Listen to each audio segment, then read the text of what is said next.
Welcome to the OC. My name's Phil, and this is my co-host Corey, and we are Ordered Chaos Podcast. And today we are talking about everybody's favorite office supply, paperclips. Operation Paperclip. Yep. It's about a bunch of fucking Nazis.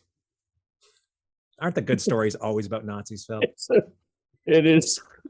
I guess. I don't know. I don't know if this is a good story, but it is a true story. This is not a conspiracy.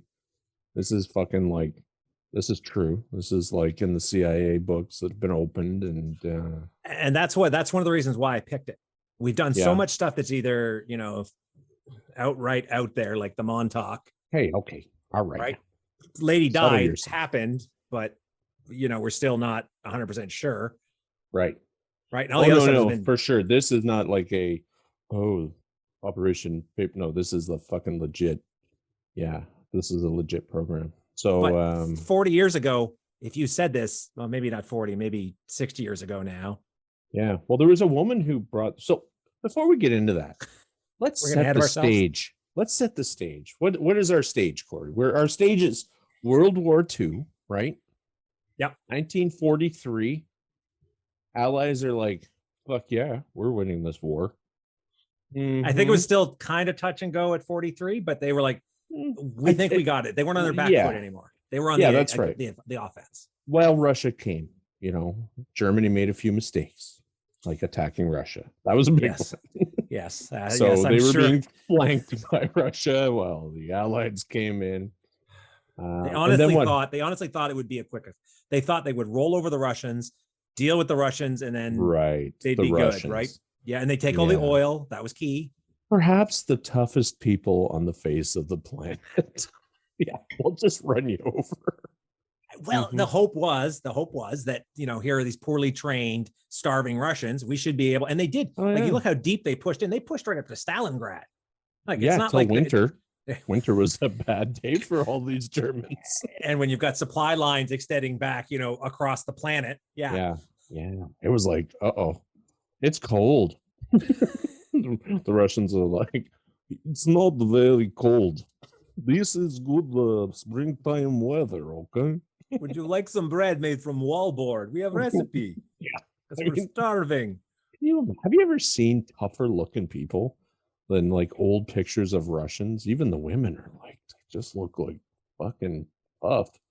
That's what happens when your leaders starve you to death and you got to figure shit out. Yeah. Well, there's certainly a survival of the fittest thing going on, right? So what happens is you have people wind up with is like, the only people left are the strong because the weak are dead. That's right. But anyway, we're getting off topic. But the Russians they're flanking Germany. Germany at this point is like, all right. So some people see the writing on the wall. And also, they start to discover some of their camps as they take over these camps, from my understanding. They're finding scientists and they're finding technology. And they're like, holy fuck, this technology is way better than our technology.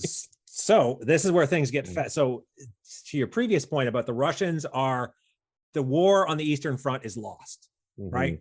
Germany realizes this. They realize they are not going to be able to win this battle by fighting it. They are going to have to out-tech their opponent. Like they've got to do some serious innovation. And up until this point, they've actually done a really good job of that, and they got lazy. Right? I don't know.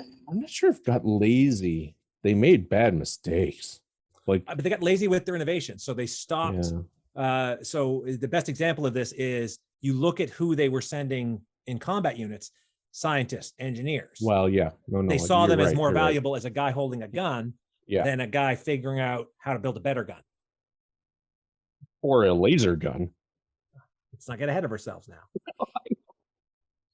So, the Allied forces. So you're talking, it wasn't CIA. What was it called before that? The OSI, Office of Special Intelligence, or that's right. OSS? Yeah, the OSS. Because before World War II, so the CIA is born of World War II. Correct. Because prior to World War II, any intelligence agency was essentially military intelligence, the oxymoron that is, right? They were part of a military unit. And only during wartime, from my understanding, right? Like there were some that were, there were always analysts around, but generally, you didn't see the kind of money they were throwing at until war broke out because, Right. Yeah. So in a nutshell, Operation Paperclip, what would you, I mean, just if you can say it in 2 or 3 sentences, what you see, like the operation itself. Get smart Nazis out of Germany into the US. Get them building stuff. Make them build stuff. And that's actually a really good analogy, because that's exactly what happened. I remember you saying this to me and I was like, I was surprised when you said you weren't aware of, like, I thought maybe it's because you were aware of its previous name, Operation Overcast. But no, I wasn't aware. I mean, I knew about, remember we talked and I was like, well, I know who von Braun is. I know, I knew about the Germans escaping. I knew that Germans went to America. I knew all of that. I just didn't know the name associated with it. But I also didn't know the extent. I thought they only accepted Germans that were forced into forced into being scientists. I didn't realize the extent of that wasn't the fucking case. and we'll get to that. Yeah. Right now we're at the sort of crux of it. And the big thing, and this is where it's hard to talk about Operation Paperclip without talking about a guy named Werner Ozenberg. Yeah. That was the guy who wrote the list, right? Yeah. So when they're basically the Eastern Front's collapsing, they're like, that's not working. Okay, we gotta come up with new bombs, right? We need to do something. So this fellow Werner Ozenberg basically put together a list of signed smart people that could be trusted. Essentially, if you had to define the list, these were smart people that didn't have any obvious red flags for loyalty for the regime. So they're like, hey, we should take these people, and instead of having them clean toilets, we should have them make missiles or experiment on people, or they had lots and lots of labor, and that was some of the thing about, they had no shortage of slave labor. And that's exactly what it was. I love how they call it forced labor. No, it was slave labor. Yeah, it was slave labor. Yeah, like there was talk. Like I read some horrible shit. I mean, some of the shit that I read, I was like, oh god. But like to take Werner, and this is a bit of a side note, Werner von Braun, who we will get into. I don't know if you read this or not, but he ran the rocket building, this project, right? Yep. But he would fucking kill the 5 slowest Jews. Did you read that? So I read that, but I also read things that said they have no evidence of that. So this is where things start to get right. This is where things start to get. Now I did read. It would encourage because he has to do it. The rocket science has to be the guy who does it, right? Yeah, he has to be the one to kill him, as opposed to. Well, it didn't say that he actually killed them. He would just have it. It was an ordered, and I'm not even sure if it was his order, but it was that, and this was an encouraged thing. It's throughout that, if you weren't working hard enough, you will either die working or you will die for not working. And which it's just a horrible situation. But anyway, let's get back to, so they find the list, or this list is created. This list is created, and what Germany starts to do is it starts to recall. So this is 1943. As they start to recall a bunch of their people, right? So, but the list turns out never actually fully gets destroyed. Phil, where did they find the list? The Allies, when they were blowing up the Germany. I guess it was good reading material. The Allied forces invade this bunker or whatever it is, and I can't remember exactly where it was, but it was Bonn University. Is that where Bonn University? Bonn University. Oh, was it? Oh, okay. And I guess they knew that they were going to be overrun, and they decided to start fucking destroying stuff. And I guess the not so smart guy in the Nazi secretariat or whatever said, take them to the toilet. A Polish technician actually found them, gave them to MI6, who then transferred them into military intelligence. Right. and then somehow the CIA got their little grubby mitts on them too, right? So Well, because the CIA, as you said, right, came out of, and we'll get to that, comes out of all this effort. And I've got, right. have you looked, did you look at PL 110? No. Well, we'll talk about that. There's a very specific line in it that literally says, hey, we're going to manage Operation Paperclip. Oh. Yeah. No, I really, it was tough because there's so much, you know, like we don't have a whole lot of time to prepare. You know, by the time we figure out everything that you're starting to read into this goes so deep, like back to the rabbit hole analogy, right? You can easily pick any of these things. If you want to drill down on what a terrible person von Braun was, he was a horrible individual. Do you want to go up and deal with Truman's, uncertainty about all of this? And it makes me wonder how much a president actually fucking knows. Like, and this is the right from the get-go. Like the CIA is made, so maybe we should discuss. So they find the list. The list has got all these people on it. Some are high ranking, some are not. All the fields that can be imagined, from vaccination creation, biological warfare, the physical engineering to the big one, rocketry. What they were concerned about was the ABCs, right? So the ABCs, did you read about ABCs of, so the atomic, biological, and chemical strategies of the Germans for weaponizing. That was what I remember briefly touching on that. Like everything I read was always ABCs. Okay. That's what they care about the absolute most, was that they wanted to get, like von Braun was like the V2 rocket guy, right? But not an atomic guy, right? He was more, hey, I'm going to build the rockets, and whatever you want to put on the tip, don't care. Well, this is kind of it. Yeah, but they needed a delivery system. They created bombs already, so they had atomic, but they had to drop those bombs. They needed a way to fire those bombs. So when we refer to the atomic bomb, we're talking the U.S., not Russia, right? Or not Germany. Germany did not have the atomic bomb at this. They were close. Hitler, and you know what's funny is Hitler did not look at the atomic energy as, so they were really discouraged about that. Their atomic game was really, Hitler was like, I believe that this is the funny thing. I think he almost believed that atomic energy was dangerous. The Japanese may agree with him. Well, I mean, he was like, I don't know. So they give me the anthrax. Sarin gas. So we'll get into that too. But I mean, so they became very effective killers with biological and chemical warfare. Like it's just, and they had no shortage of human subjects. That's what always. But we're deviating a bit. So back to the list. We sure are. This list is found, and then it's essentially Operation Overcast is created by Major Stravers and U.S. intelligence. The Combined Intelligence Objective Subcommittee. Yeah. Okay. That's overcasting. So Major Stravers has this list, and it's Operation And it didn't last long because they were like, "You're not fucking bringing Germans into our country." So then the CIA is born. Well, okay, the CIA wasn't quite born yet. It was in its infancy, right? And they say, okay. Yeah, they're like, So they've got all these Germans, right, that are potentially war criminals because, they were Nazis. So, yeah, a lot of them were charged at Nuremberg and just disappeared. They actually were in Nuremberg. Okay. See, we need a list. We do have a list. We have a list. So what happens is the Operation Overcast is created. They start grabbing these scientists, and they realize that it's bigger than just grabbing a couple scientists. There's a ton of stuff, ton of stuff they need to do. So this actually goes up and becomes Operation Paperclip and gets approved formally by President Truman. Operation Overcast had not been formally approved.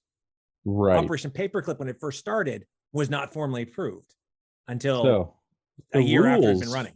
Now, and this is important to remember because the rules that Truman said, and I wrote them down somewhere. Hold on a second, because they were specific. They were very specific, yes. Truman approved the program with rules. So no Nazi supporters, no Nazis, right? No Nazi members. And basically, these had to be people that were forced into, doing the things that they did. So nobody. No war criminals. No war. I was going to say no one who is committed a heinous crime. Truman was like, okay, well, we don't want anyone who's going to be bad. Oh, fine. Okay.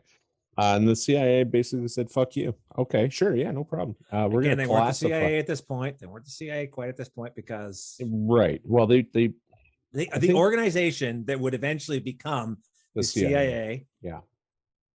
the intelligence people that were involved in all this, right? Well, They were like, OSS oh, and the they were like, okay, no problem, true, no problem. they were very sure. Because they we'll didn't make have sure. the scientists yet. Right. So they knew that now they were also in a race. So that's another big thing is that there was a lot of people trying to get these guys, right? Russia, of course, and this is the beginning of the Cold War. So they're like, all right, we want to get these fuckers before, Russia gets them. Yeah. And it's kind of like, that's one of the main justifications for this whole operation is we need to get these bad bastards before our enemy, who's a bad bastard, gets them. So for anybody who is unaware, at one time the Russians were our allies. Stalin, the man of steel. Stalin, he was a wonderful person. It's wonderful. Wonderful I don't think killer. Both Churchill and Roosevelt knew that Stalin was going to be a problem, but it's a future world problem, not a current Nazis eating us problem. So, and I think they looked at it as the enemy of my enemy is my friend. For now, until they decide that fuck, they're gonna try and do exactly the same thing. So, fun fact. Yeah. Do you know how Operation Paperclip got its name? I believe they wanted to make it like inconspicuous, and all the paper that every one of those folders had a paperclip on it. Right? So any one of the rocket specialists they wanted to bring. Yeah, they put that. Now they say rocket specialists, but ultimately got expanded everything. They would attach a paperclip to. So when they're when they're independently verifying these Nazis we want to bring over, it's like there's a paperclip on this one. Yeah, that's a good one.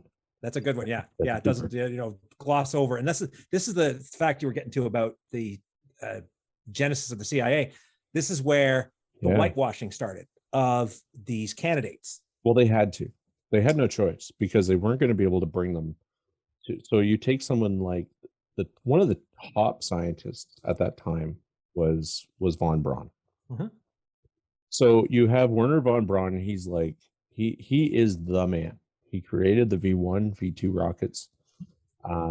At this point in time, America's losing the space race too. Like this is before, like the space race. Okay, the space race wasn't really happening at that point, but but it was it was in its infancy, and they did not have any. Like Russians were already starting to create, space, intentions. Had space. I mean, their intel told them that there was. There were things that were. We're still talking 1940-ish, right? So, I know. Well, 40. Well, you're in 43, 45, and then you got to think in the 60s. It's not that far away, right? Oh, sure. Yeah, but they know the rockets. The rockets are important. Like that's the one thing.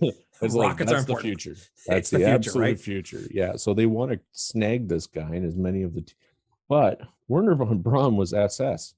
That's a real big problem. No, he's got that covered. Don't worry. He said he was he joined what was it? He joined the SS Horseback Riding School and was made a lieutenant there, basically. And the only reason he did it, this was the explanation he gave, was they said Himmler said you can join us because they want to get their fingers in the rocket program themselves. Yes, right? Of course. Yeah. Right. And it's gonna, it's no different. You're just basically pinning this to your lapel, the thunderbolts or whatever. Yeah. Right. Yeah. And one of the gold buttons that only Hitler gave to his absolute favorite members. Did you read about the little gold buttons? So they get this. No, but I heard something similar about that token that they were given, that Hitler's favorites were given. Yeah. And they were numbered. Really? They were numbered. Like who was it? We'll talk about him in a minute. But Braun was an SS member and was an actual member of, and this is where it gets a little weird. Some of the people who did worse than von Braun in the end weren't actually Nazi party members. Braun was a Nazi party member. He said, hey, you know what? I think here's his exact words. What is it? Attitude towards the socialist regime. He said, Hitler was still only a pompous fool with a Charlie Chaplin mustache and he's another Napoleon who is wholly without scruples, a godless man, thought himself the only god. So apparently Wow. had a very negative opinion of Hitler. So that probably helped his Well, handler saying, you're "Oh, you don't like yeah, Hitler?" yeah. When you're sitting in a CIA booth, I suppose you'll say all sorts of things.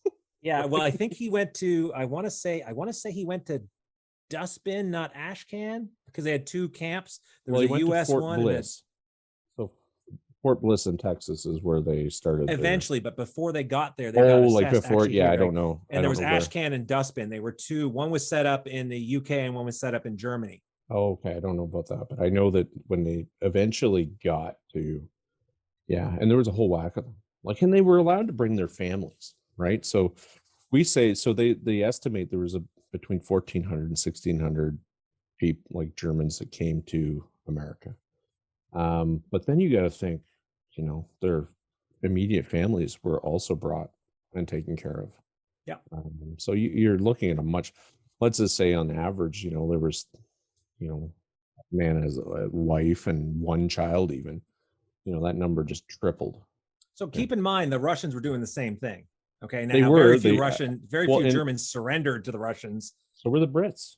Yeah. Oh, yeah. But the Brits were sort of still part of the Allies, right? The Russians actually had their own version of Paperclip, which was called. Yeah, I can't pronounce it. I can't pronounce it either. You can Google it, Yeah. but it's got way too many syllables. But it's the same idea, except it was more forced. It's like, you are coming. Whereas technically, they had a choice. They had a choice. You can face war crimes or come to America. Yeah, for sure.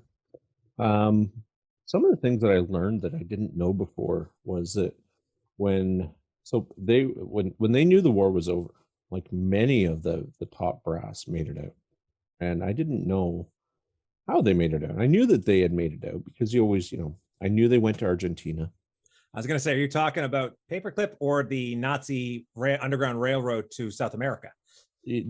South America, yeah. So basically, and this is sort of a little aside, but I found it really interesting. Connection, you'll see. Yeah, well, it does, and it.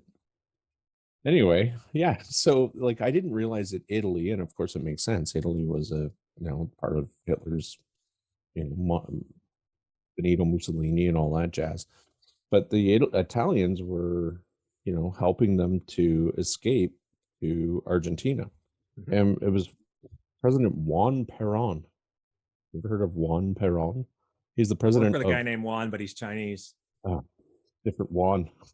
That's W-O-N. That's the wrong Juan. You got the wrong Juan. Wrong Juan. What? Wrong Juan DeMarco. Anyway, he was the president of Argentina, and I didn't know this, but like they all made it there. Most of these fucking horrible individuals started families, and so these were the ones that they were the ones that were either deemed to be of no use, which really with all the operations like Operation Panhandle, Operation Apple Pie, the Allies were trying to scoop up as many intelligence folks, military folks as they could. Yeah. But these, like you said, were horrible people, and no amount of whitewashing. No. None. Like, it just shows that even the precursor to the CIA had some degree of like, maybe we shouldn't try and bring these people here. Joseph Mengele, Mengele. Good old Joe, Uncle Joe. Just absolute epitome of evil. Like an absolute. But what did he do, Phil? What is Joseph? For those who don't know, those who don't know, what I learned. Because you were only recently you knew of him, but you didn't know how bad he was. I knew he was a war criminal. So yeah, he was called the Angel of Death. He was an absolute sociopathic piece of shit who did most of his experiments on twins. And what he would do, he really liked twins. And not in a good way. He loved twins. He loved them because they had two sets of DNA. So he could do an experiment on one and see how, he could pick that person apart. So he had two bodies basically that he could, experiment on. And he did atrocious things to them. As far as seeing, he sewed two of them together. No anesthetic. No, nothing. I didn't remember hearing about that, but I heard something about there was transplants too. He would actually do things. He would try and do the transplants of. No anesthetic, no nothing. My wife's the twin. She keeps talking about her sister's kidneys. I said, Good for you. You got an extra set. Got yourself yeah, he was just fucking pure evil. The child, I mean, there's stories of him. He had a wall where he would remove eyeballs and put them on the wall like a fucking trophy. Like, I did not hear about that, but it would not surprise me. Google it. It's fucking horrendous. Yeah. Okay. Well, Google. Like, there's a lot of stuff on the internet. This is name. No, well, I mean, this is all. No, this is fucking legit, man. Like, they found this stuff. Like, he was an absolute monster. And he was he the one who did the who was the guy who did the human skin lampshades? Remember that was a big thing? No, it could be him. I mean, they estimate that he killed 3,000 like twins and then countless others. So he would do crazy things like see what would happen if you bound a woman's legs together while she was giving birth. Like crazy like things that, you know, and see how long it took for the baby and the mother to die. You know, and you just say how much while he's doing it. He's just fucking crazy. Even the people that were like Himmler and they all, like, when you get a guy like Himmler who's like, that dude's a fucking loose cannon. Like, whoa, you know, that's a bad dude. I think, you know, yeah. And I think that's what the Nazis brought out of these people, is this inner carnal fucking self, you know, that allowed them to do what they wanted. They weren't people that they were doing this to. They were the Jews, which you dehumanize. So this is a common strategy, right? You dehumanize whoever is your opponent, or what? I mean, the Japanese in World War II used to call the Chinese and the POWs they would work on logs when they would do their experiments. So they would completely dehumanize them. Right. Logs. And this is common. Give me another log. Give me another log. Yeah. And you know, and a lot of these doctors that we're going to discuss in a few minutes are just as bad as this Joseph Mendel, like perhaps not as insane and not as vicious, but nonetheless, they not good. Like the thing is that modern day science, we have to test on animals, and people get upset about that. Mm-hmm. Right. Well, these are people they're testing these things on, and you know, children and babies, infants. You know, one of the stories I read that stuck out in my mind was this woman gave birth and she killed the baby herself because she did not want men like Joseph Mendel to do anything to it. She knew what was going to happen. And it wasn't going to end well. No, and for a mother, you know, to know that and to do, you know, something that's the ultimate sacrifice, you know, in my eyes, I mean, to have to do that to your own child to save them. It's just a fucking So have you heard the saying, nightmare. Power corrupts? Oh, well, of course. So Marcus Aurelius sort of demonstrated less that Marcus Aurelius, Emperor of Rome, great guy. If you're ever looking for an interesting read up on him. One of the five good Roman emperors. I know. But they say that he actually proved that power doesn't necessarily corrupt. What it does is power reveals. Mm-hmm. So these people were put in positions of power, and it wasn't the fact they were in positions of power that corrupted them. It's the fact that by being put into power, their true natures came to the fore. Right. But whereas before they might have been restrained in whatever reason. Well, and laws and things that, you know, I know that people may be watching this or down the road years from now when we're totally famous, but they, but you know, like and subscribe. There are rules for talking fucking to you, reason. Mom. That's our one true subscriber, your wife and your mom. He hasn't. My mom has not subscribed yet because she doesn't know what that is. Oh, that's okay. That's okay. Where was I going with this? Oh yeah, but we have rules for fucking reason. We have laws. We have consequences to our actions. When you remove consequences to your actions, and you can do whatever you want with creatures that you don't deem as being human, this is what fucking happens, right? We need to have control. There has to be control over society to some degree, or this fucking kind of monstrosity, you know. And religion served that point before laws became what they are now. Before you had the secular nature. Yeah. It's like the whole concept of morality was codified by religion, whatever religion you followed. Yeah. These are the things you can and can't do. Those were the laws you followed. Well, whenever people started to mass into fucking big groups, all kinds of crazy shit happens. You know, when you see the dark side of our primal nature, you know, it's a, you know, a beast, man eat man, woman eat, like, I mean, it's just we're fucking monsters. And that's why you have all these people that prey on people's fears, you know, with end of the world, zombie apocalypse, you know, like they really prey, because people somehow they realize that, you know, if the power grid goes out, it's not going to be good. You know? Once society and order start to break down, everybody's gonna bunker up into their own little groups, and it's going to be, maybe I'm not going to go out and put on my, you know, get my facial piercings and my Mad Max headgear, but no, but don't come knocking on my fucking door. Yeah, don't roll up with your friends with guns thinking it's a bad fucking day. Yeah. No, you're not going to have a fun time. We're not going to have a rational discussion. No, and I don't think most people would. And I would expect nonetheless from if I was going banging on someone else's door. But this is just on another level of evil, you know, and I think that's what the hardest part is to wrap your head around this, is that, you know, the government, the CIA, or the powers that be of America and Russia, even the Russians took these people, knowing full fucking well what they did to Russian soldiers. Yeah. Right? Like the Germans they didn't keep prisoners unless they were bargaining chips of some sort. So it depends on which branch. So I think so there was one thing I heard that if you were an airman, like an allied pilot that got shot down, you would want to be taken into possession of the Luftwaffe, because the Luftwaffe, they saw themselves as kind of, you know, knights, nobility. So they were the noble warriors, right? So they would treat fellow aces of the air with a degree of, I mean, I didn't know that. Yeah, you were still don't get me wrong, you were still a POW, but you're not in a camp with 1,500 other people. You know, you're confined, and you're like, okay, we're going to bandage you up and take care of you. You did not want to fall in the hands of the SS, not surprisingly, because that was a bad time for all. Yeah, I watched a thing on how the SS. So did you see the scars on a lot of these guys' faces? You ever seen like a lot, like Himmler, like a lot of these true SS guys? Well, they get them. It's called.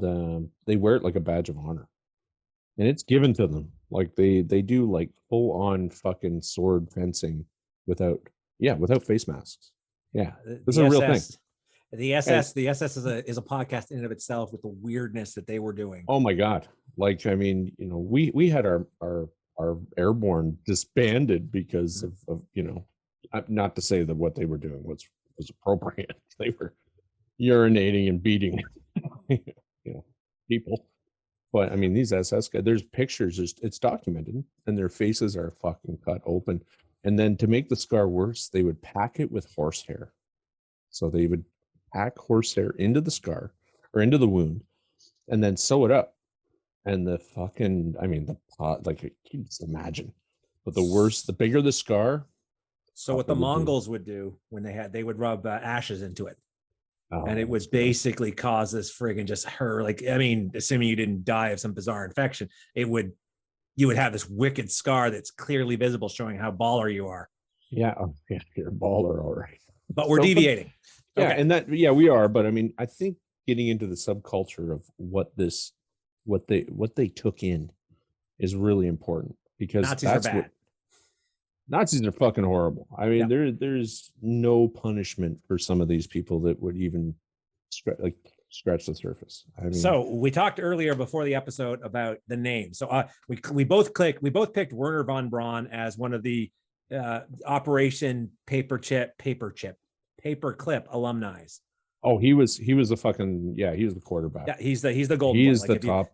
If you had to say who's the Paperclip, who was a Nazi brought in that was basically rocketed to the top, no pun intended, it was him. Yeah.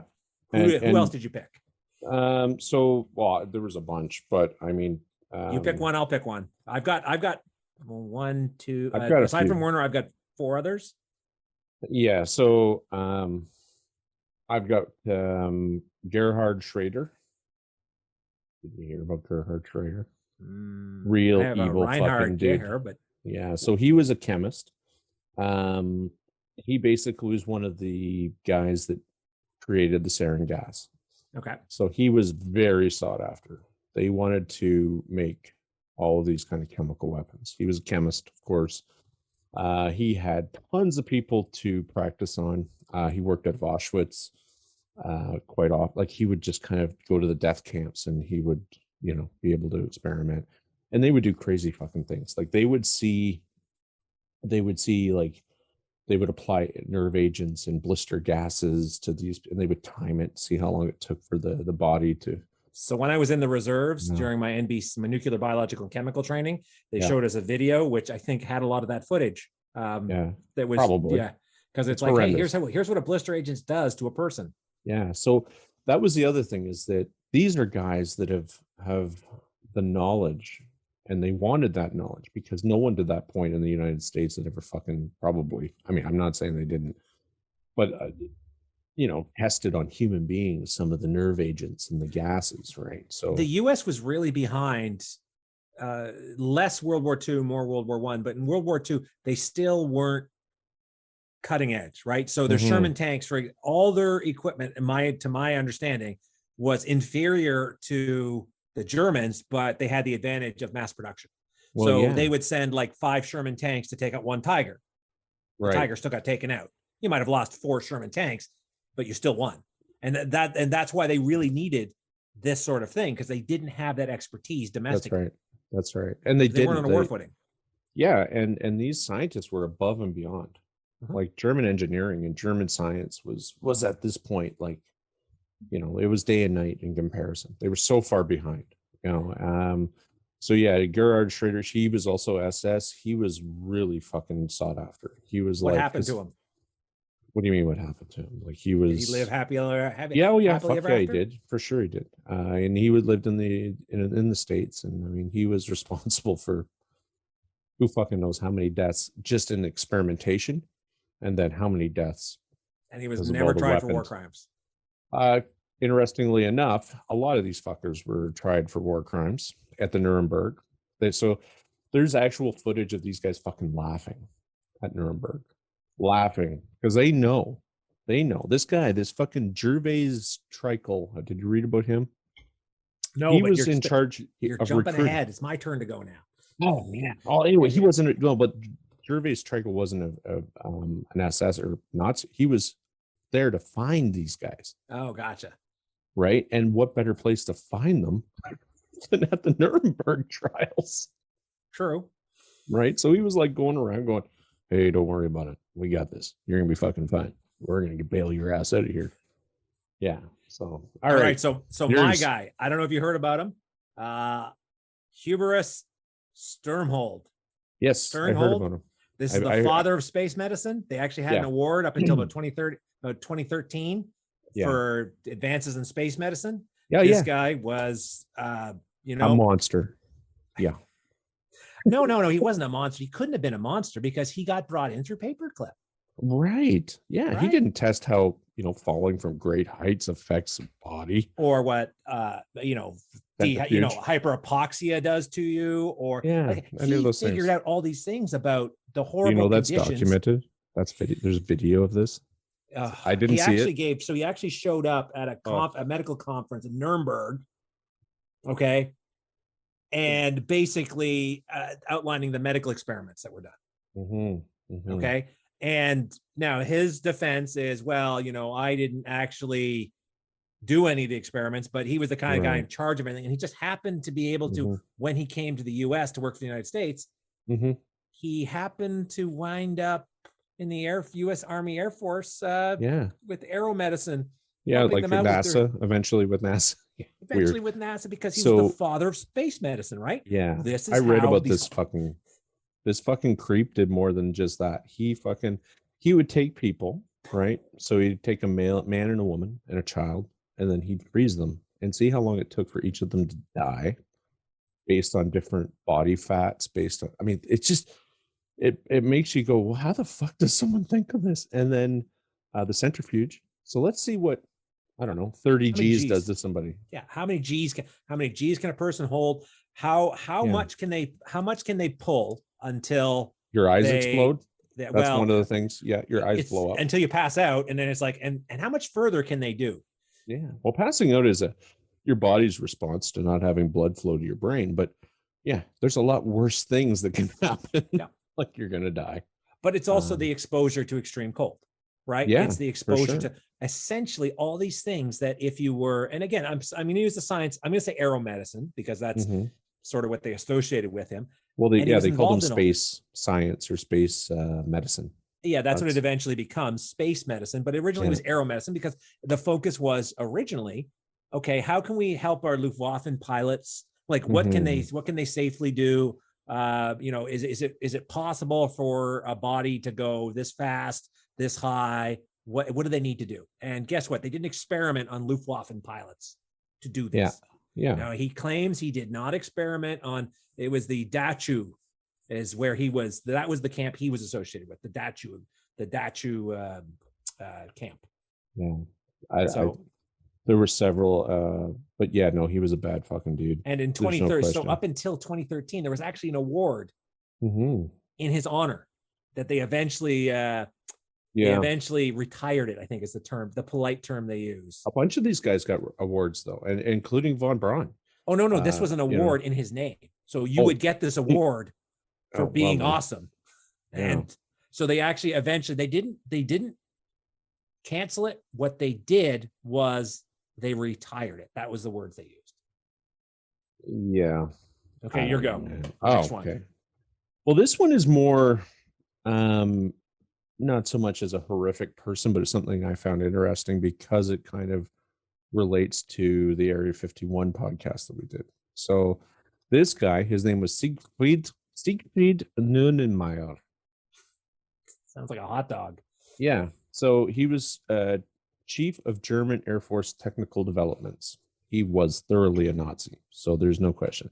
Wait, I don't know if he was SS, but he was a full-fledged Nazi. He developed or helped. There was these guys. They were also, German Nazis. The Horton V. There'll be a picture of it somewhere around here. The Horton V. The Horton V. Wir sind Victor, which looks an awful lot like a plane that was developed in Area 51 called the B-2 bomber. If you were to look at this plane, and this is many years before, if you look at this fucking plane, dude, you go, what the fuck? Including the skin of this plane. Like, it's very similar. There's a lot of similarities anyway. So I thought, yeah, he's pretty interesting. He was very likely used slave labor to develop these planes. I mean, all of them did. And that's the thing, right? I don't think anybody could operate in Nazi Germany in a factory, particularly near the end. So at the start, they didn't use as much slave labor because really forced labor, you're just asking like the forced labor, right? Like forced labor. Yeah. Like forced retirement. You're asking for sabotage, right? You're like, the reason why we don't use slaves to do things, aside from the moral horribleness of it, is generally slave labor, it's substandard. And there's not a lot of quality control. I don't know. Checks. There's not a lot of research into that because your life's on the line. So, and you're being monitored very closely. So are they going to make a mistake? Are they watched to a point where, and you're talking about, I would say that the slave contingent isn't doing the fine tuning, the technical. They're doing the heavy lifting, Yeah, but all it takes for them to do is a shitty weld, right? That's all it takes. And that's the problem. I'm not is, disagreeing. I don't know, especially if you're a slave labor, maybe it's your family that may suffer, your son, your wife, they may always, because if it's just you, I don't know how they operated them. I assume they would have some sort of, you knew there was no. So the problem is, particularly later on when they started using the slave labor in Germany, you knew there was no good ending for this. No, there was no good. There was, as long as if the Nazis won, it's not like, okay, they're going to let me go. No, they're going to. No. And you just saw them bury 5 guys. This is one of the things I talked about Braun, that he actually was close enough to touch some of the corpses from the slave labor that died during the construction of some of his rockets. I guarantee he was part of it. He's a fucking a sociopath. He's no different than any of these other guys. So my other guy, Walter Schreiber. Oh yeah. Oh, he was on my list too. Okay, good. So we've got two. Well, we got two matches. Okay. I've got another guy. That's fine. Yeah, Go this ahead. is a guy. This fellow was basically associated with human experimentation for, I want to say, he was a medical bioweapons. He was a vaccine researcher. Is exactly what he was. Yeah, vaccine. That was vaccine before the war. That's what he did.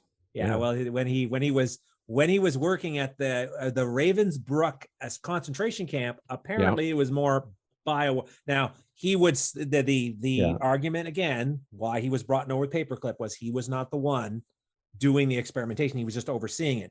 Right. Yeah. Right now, the cool part about this, and this is a quote. Right, the ship him and his family was brought on. Yeah. Do you know what the manifest said? No. The manifest of the ship does not list travel documents for the Schreibers. It just declares them to be paperclips. Oh, well, that's weird. And this fellow, this is the fellow. He got the linkage to the Ravensbrück camp came up, right? And this was one of those things that sort of screwed him up. Yeah. So once that kind of got all out in the open, the U.S. was like, okay, well, you're kind of screwed. So he actually left the air. He was working with, I believe, the Air Force. Yeah, his contract. Sure. Anyway, he left with it.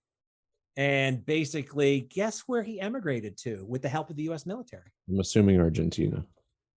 How did you know? Well, they do have Oktoberfest. And you can wear your Lederhosen. That's right. Or you're Nazi, or you're swastika. And lots of, there's whole fucking German communities down in Argentina. I had no idea. I mean, but another thing about this guy, I don't want to let him go yet because he was a cocksucker. He was the Surgeon General of the Third Reich. He was a big fucking deal. Big deal. He was actually originally taken by he was one of the weird ones where he was taken by the Russians first. They gave him back. What is that? I had heard he escaped his handlers. Okay. I had read he escaped his handlers. Like, no, we don't want you. You're even too crazy for us. You fucking leave now. Yeah. And so my next one is Kurt Blom. Dr. Kurt Blom, which was the Schreiber's fucking right-hand man. He got nailed with war crimes, didn't he? Yeah, he did. Yeah. This was one of the ones that actually got nailed for war crimes. Yeah, at Nuremberg.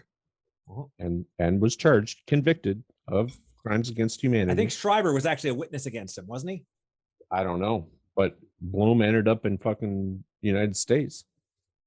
And so he was the Deputy Surgeon General of the Nazi Third Reich. So he was in charge of all biological weaponry or like weaponized biological warfare. Which is exactly what I would have the Surgeon General in charge of.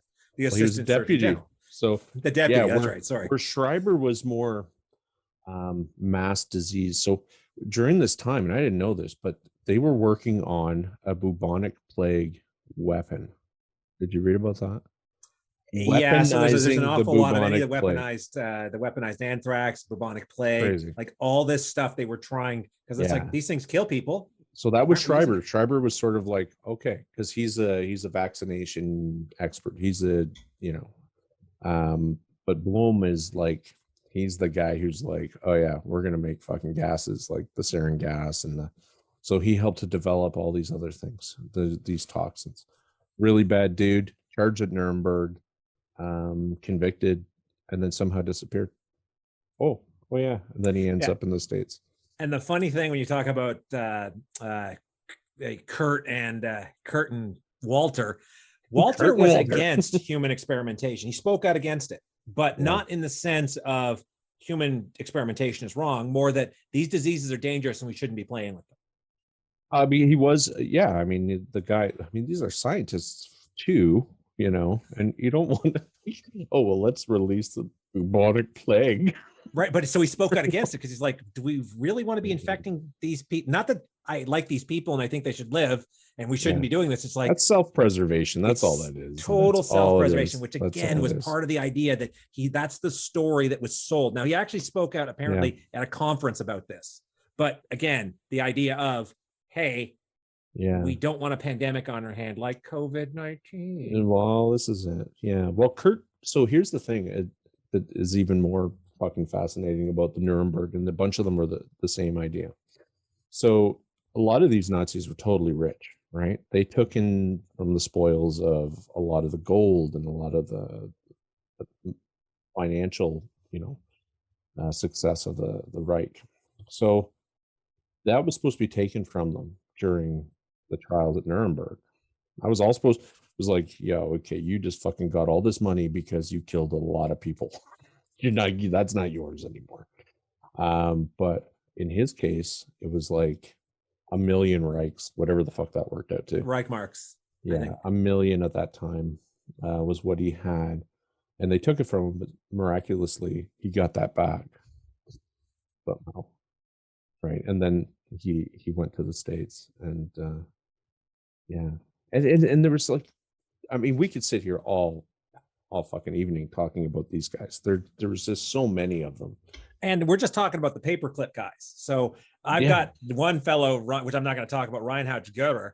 He was part of the Operation Panhandle, where they were getting intelligence operatives.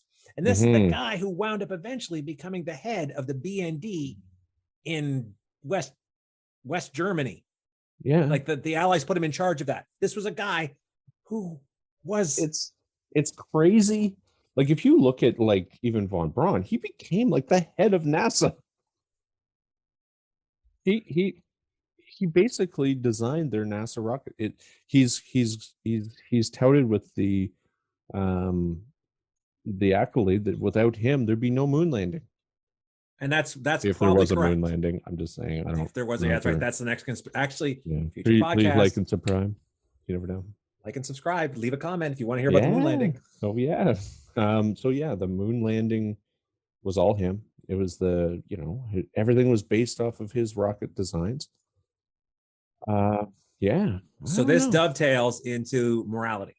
So all this stuff, what happened here now, and again, a lot of Paperclip scientists, weird stuff did happen. Like they got, like, one fellow wound up, Arthur Rudolph wound up basically renouncing his U.S. citizenship and becoming a citizen of West Germany because ties, basically to avoid persecution for stuff, for reasons. Yeah.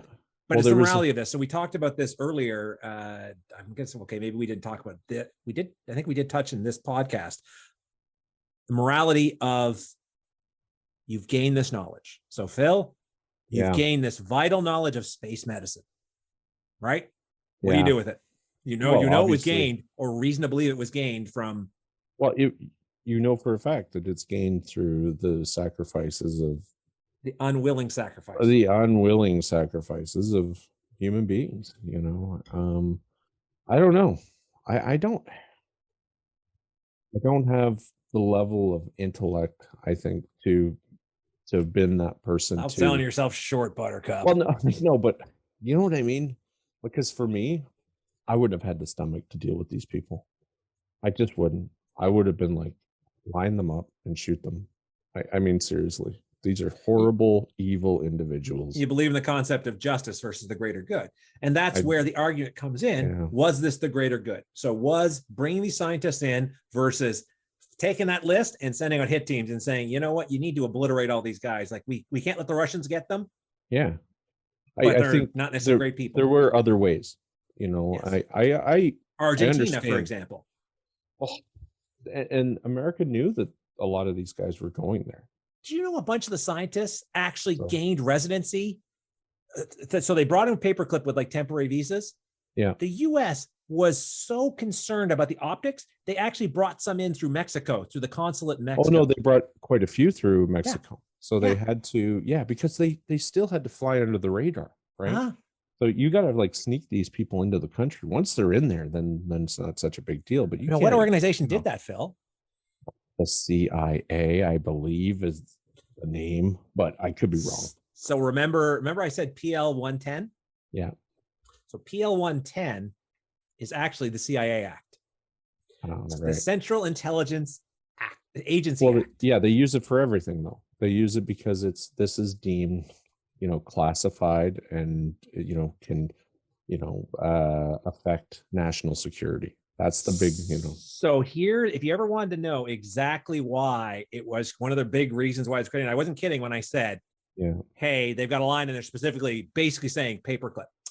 Section 8, where whenever the director, the attorney general, the commissioner of immigration shall determine that the entry of a particular alien into the United States for permanent residence of interest of national security or essential to the furtherance of the national intelligence mission, such alien and his immediate family shall be given entry into the United States for permanent residence without regard to their inadmissibility under the immigration or any other laws and regulation, or the failure to comply with the laws and regulations pertaining to admissibility, provided that the number of aliens and members of their immediate family enter the United States under the authority of section that in no case exceed 100 persons in any one fiscal year. 100 persons. Holy shit. That is literally, why the hell is that in the CIA Act? I don't know, man. And I think most people are just oblivious to it.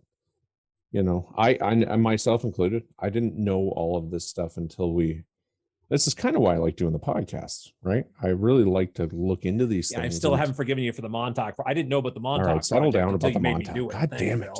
Jesus Christ. Settle yourself. It was one night out of your life. Having dreams, I'm in the chair, Phil. God damn. At least you learned something about I did. Things that you should forget about. I didn't know, like, again, the Stranger Things connection. That was, great show. Love it. Yeah. I haven't watched it. I enjoy it. So that was the CIA Act. That was the CIA Act, and that's the organization that was handling, like you said, the CIA was. When was the CIA created, Phil? What year? 1947. Yeah. Yeah. So the program Paperclip ran until the 1990s. Who do you think was in charge of Paperclip from 47 to 1990s? The CIA. There's a reason they're hated by their own government. Even, it makes you wonder how much of the policies and the things that are created that they don't apply to CIA, right? It's a lack of oversight. So this is our intelligence agencies run into similar problems. Although we do have an oversight body that handles the CSIS and CSE, and we actually now have the CSE Act, so it covers a bunch of what CSE can and can't do. And I don't know if it was called the CSIS Act or something. The previous government, Harper government, gave CSIS expanded powers, right, to proactively do stuff, but CSIS is still internal, whereas CIA is external. And technically FBI is internal for the United States, and CIA is whatever the hell they're supposed to be external. They're supposed to be national, international, right? But the CIA is basically whatever the hell they want to be, because they have no oversight. They have like they're clandestine. Oversight. Whatever that means. They're the clandestine services. Yeah, I don't know. I just if I was an American, which I'm not, I would very much be, what the fuck, and I think a lot of people were. There were riots. So when this came out, there was a woman, what the hell was her name? I wrote it down. When was it? When did she, because you would have been considered 6 years ago, you would have been considered like a tinfoil hat conspiracy theorist if you said the the Americans are smuggling in Nazis. It'd be on the Inquirer. Yeah. Well, and that's it. Like I don't know. There was, but anyway, it was a woman who basically was the whistleblower, and she said, okay, like, I can't find it now. I'll have to put the name up because it's there. But she did the Freedom Act or whatever. FOIA, FOIA. That's Freedom right. of Information Act. Yeah, and Jacobson, is that? I think so. Yeah. I've seen so many names that just like I completely agree with you. There are so many things just all over the place. I'm trying to find it here in my. Linda Hurt. Exposed Operation Paperclip. Yeah, Operation Paperclip. She applied the Freedoms of Information Act. I'm not sure the date because I kind of wrote it down as in passing. But yeah, so before this, everyone, you were all fucking crazy. This is it's like people who see UFOs. You're all fucking crazy. Oh, except here's some pictures. You know? And the government wouldn't do this, right? That's the thing that's about this. And again, back to the morality aspect. Yeah. I think the government did this from a well-meaning spot, in the sense of, hey, the greater good is we need to scoop these people up and we're going to make use of them. And we're basically going to benefit from this horrible stuff they did, but we'll benefit. Yeah, I see. I understand the why. I just don't, I don't like the moral. When you read into this and you see some of the things that these people did, and they would have went into this knowing it full well. Or not even what they did, what they were associated with. Yeah, it's sure. Cancer. It's horrible. And you're bringing that into your country too. Now, they would know full well that a generation later that they're going to have generations of these people living in there. I mean, you're talking about thousands of people that have been bred from this, that are living there, descendants of these horrible. So this leads into the fifth columnist conspiracy, where basically you've got a fourth Reich. I guess. Who knows, right? Because you have Argentina as a breeding ground for Nazis. Like these Nazi hunters. You ever watch that show? I did. Yes. When you see the stuff they do when they go down there, it's pretty crazy, and they're being protected because they're all German. Like it's like this. And I'm trying not to shit on the Germans, right? But I mean, I think you need to separate the German from the Nazi, right? So you can say German, right. You can say Nazi. Let's say they're Nazis. That's right. Regardless of the fact they're Germans, they're Nazis. Actual Nazis, not something you use to disparage your opponent when they say something you don't like. And when you have actually Nazis, ability to sit down with someone who's German, and I have, and it's funny because you can kind of talk and you go, wow, like your grandfather could have been and more than likely was in the war. Any able-bodied German was basically in the war. And when Melissa worked at the retirement home, they would celebrate Remembrance Day, and somebody said, well, why isn't Mr. Werner showing up? He's the veteran. Yeah, he was on the other side. Yeah. He wore a different uniform. His boots were very high boots. And let's not forget about things like the Hugo Boss, the fact that Hugo Boss designed the Nazi uniforms. Yeah, wow. Right. And that's another thing that has nothing to do with I heard that in the news. That was just recently I saw some my God, yeah, just the amount of stuff. Porsche was involved with the Nazis. Like just any German. So when Subaru, actually, it's funny you say that, the Boxer engine was a German engine, and it was used to make airplanes. So the Boxer engine, which is Porsche, right? Porsche. Really? Yeah, Porsche was actually Subaru's Japanese, isn't it? It is, but the actual engine that they use is based off of, Gotcha. It's based off a Porsche engine, which is used. So Porsche was actually into airplanes, which, and BMW as well. If you look at the BMW insignia, that's actually a propeller. It's supposed to be a prop. Yeah, I learned that. Hey, you know what I learned? Acura. Did you know Acura? Mm-hmm. And Honda? Yeah, they're the same. They're the same company. Yeah, they're the same car. And what the Acura symbol is? It's just the top part of the Honda symbol squished to make an A. Yeah. So when I work on cars, it's funny because Lexus and Toyota, same car. So most times. So if I work on people will be like, "Oh, it's my Lexus." I'm like, "You mean your Toyota Camry?" Oh, right. I mean, they're much higher trim level, of course, but I mean the electronics are very similar. So when I work on, So do we want to wrap things up with the Operation Paperclip? Summarize? I feel like we're leaving so much out.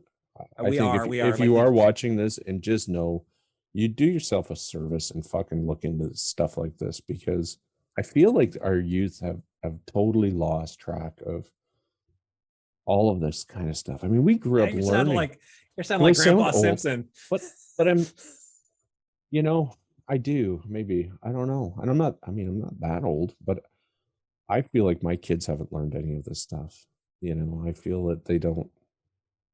I don't know, and that scares me because how does history get repeated? Well, by forgetting this shit. Those who forget history are doomed to repeat it. Right, and like I don't know if our schools are doing a good job. So it's part of the challenge, Phil, I think, is there's so much now. Like you can't go off and like the amount.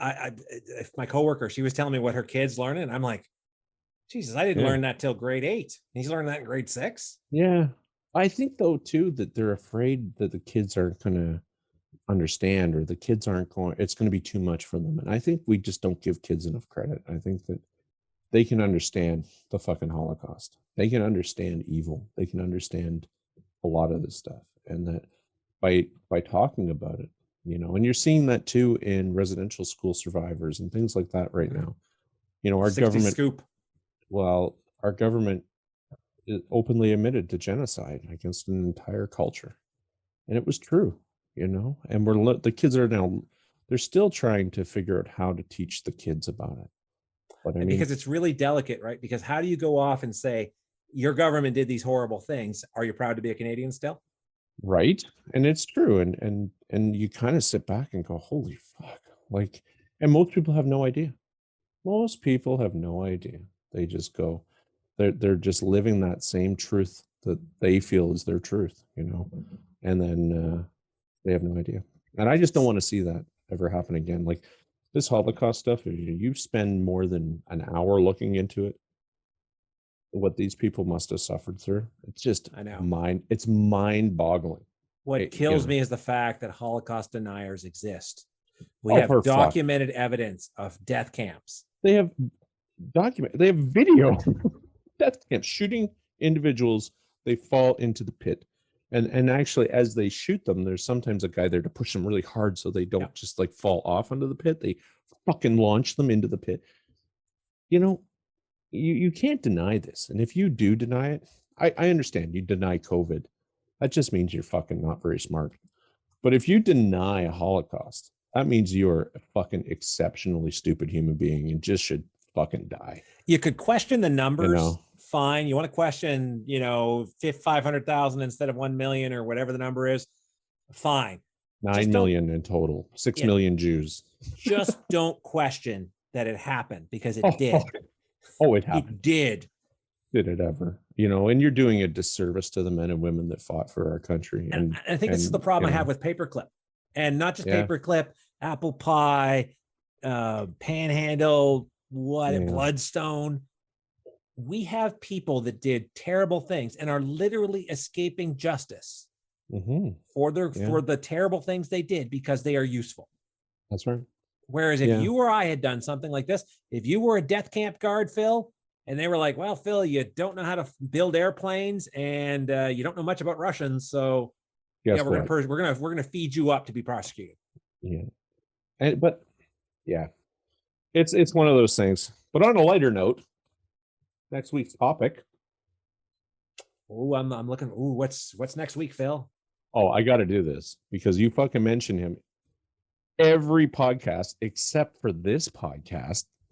What? Who do I mention? Is it Costco? Are you doing one in Costco? We're doing Costco. Yes, finally. No, Jeffrey Epstein. That son of a bitch. Okay, my buddy Jeff. Your buddy Jeffrey Epstein. I'm tired and sick and tired of hearing about him, and I don't know much about him. No, I don't know much about him either, other than he's a pervert. Nature of his death. Yeah, the suspicious nature of his death and his. And Hillary choked him to death or something. I don't know. Something. Well, Bill watched. Bill was like, "Yeah." He was dressed like Superman. Get him, Hill. Get him, Hill. That's a good thing there. You're doing a little harder. Hey, now just to quickly come back to Paperclip, did we ever figure out if Prince Philip was related to any of the Nazi people that escaped to Argentina? Or so his family. No, related to no, I don't know about that at all. So he was definitely related to people that were part of the Nazi party. I tried to find out to see if there was any linkages between hey, he helped facilitate. I couldn't. So, I couldn't even find theories that he was. So I'm not certain that his lineage, his family were actual Like they may have been Nazi party supporters because they were wealthy, right? But they weren't necessarily, I don't know. And now that's pretty much covered up too, right? You don't fucking have. I couldn't find anything, even rumors about it. So no, well, there was the Queen. I mean, it was a thing. Like they almost didn't want her to marry him because of this, because of his lineage, right? So, and there was also, I think, I never watched The Crown, but my mom did. I haven't watched it either. I may start. Apparently, it's pretty good, and they've got the whole idea that one of the reasons why they didn't want the Queen Elizabeth to marry Prince Philip was because of the. It wasn't English for one. Well, but it had less to do with that. It had more to do with, it was like from the War of the Roses era. There was what was it, like the Tudors and the whoever the hell the other family was. I don't know. They got disposed, and he was related to that line. So the idea was that it would sort of bring it back around, and then now all of a sudden we now have King Philip. Well, they didn't want him to be king. That's for damn sure. King. He was royal consort. Yeah, royal.